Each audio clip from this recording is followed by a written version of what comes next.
কিশোরগঞ্জের ভৈরবে বান্ধবীর বাড়িতে বেড়াতে গিয়ে স্বর্ণালংকার চুরির অভিযোগ উঠেছে এক তরুণীর বিরুদ্ধে। চুরি করা সেই মালামাল বিক্রি করে স্বামীকে কিনে দেন আইফোন, পাশাপাশি প্রেমিককে উপহার দেন চুরি করা সোনার চেন।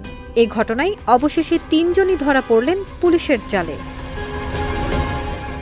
২৮ জানুয়ারি বিকেলে পৌর শহরের দক্ষিণপাড়া এলাকা ও ঘোড়াকান্দা এলাকায় অভিযান চালিয়ে ওই তরুণী ও তার স্বামীসহ প্রেমিককে আটক করে ভৈরব থানা পুলিশ। আটককৃতরা হল সুমাইয়া বেগম ও তার স্বামী রোহান মিয়া, সুমাইয়ার প্রেমিক আক্তার হোসেন। পুলিশ ও অভিযোগ সূত্রে জানা যায়, চুরির অভিযোগ পেয়ে শহরের নিউটাউন এলাকায় যায় ভৈরব থানা পুলিশ। নিউটাউন এলাকার বাসিন্দা বান্টি বেগমের বাড়িতে ৬ ভরি ১১ আনা স্বর্ণালংকার চুরি হয়। পরে সিসি ক্যামেরা ফুটেজ দেখে ২৮ জানুয়ারি বান্টি বেগমের ভাগ্নি নিধির বান্ধবী সুমাইয়াকে আটক করে পুলিশ। সুমাইয়াকে জিজ্ঞাসাবাদে জানা যায় সে চুরি করেছে। পরে তার দেয়া তথ্য মতে সুমাইয়ার স্বামী রুহান ও তার প্রেমিক আক্তার হোসেনকে আটক করে থানায় আনা হয়। তাদের জিজ্ঞাসাবাদে ১৪ আনা ওজনের একটি চেইন উদ্ধার করা হয়। এই ঘটনায় বান্টি বেগম বাদী হয়ে ভৈরব থানায় একটি মামলা দায়ের করেন।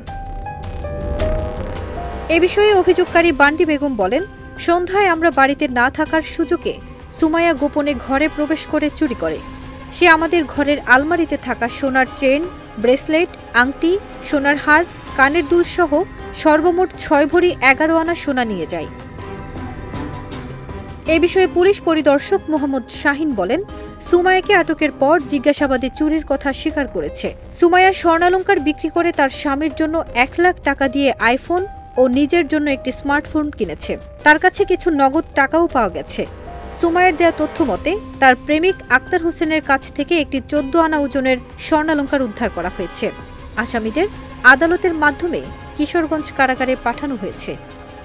ফারজানা নিকিতা, দেশ রূপান্তর।